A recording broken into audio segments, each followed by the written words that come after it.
بسم اللہ الرحمن الرحیم۔ ہرن۔ اللہ تعالیٰ کی قدرت۔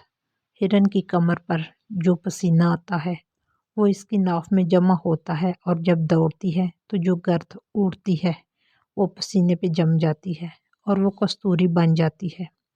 یہ خاصیت ایک خاص قسم کی نسل ہے، ہرن اس میں پائی جاتی ہے، اور یہ خاصیت ہرن کو تب ملی جب اللہ تعالیٰ نے حضرت آدم علیہ السلام کو پیدا کیا تو ہرن سمیت تمام جانوروں کو کہا کہ آؤ اللہ جل جلالہ کے نبی کی زیارت کرو۔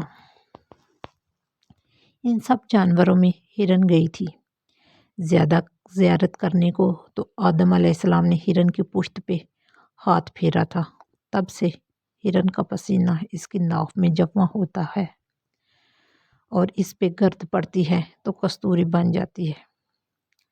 کستوری دنیا کی مہنگی ترین خوشبو ہے، اور کستوری کی جائے تولید ہرن کی ناف ہے۔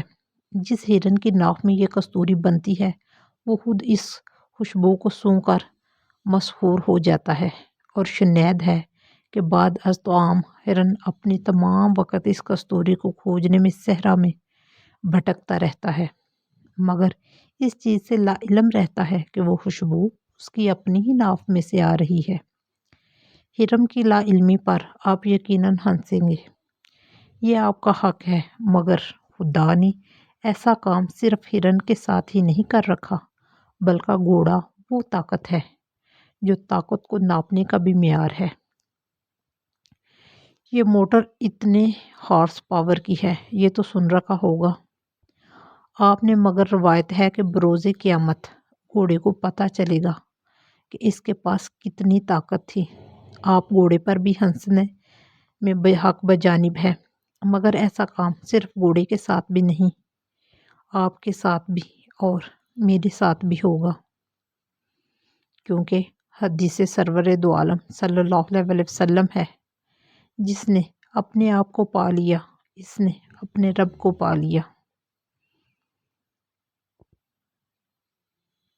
مگر خود تک کی رسائی اور معرفت نہ مجھے ہے اور نہ ہی آپ کو ہے۔ میری اللہ سے دعا ہے کہ اللہ کی ذات ہمیں اس معرفت اور اس رسائی تک آسانی سے پہنچا دے۔ آمین آمین یا رب العالمین۔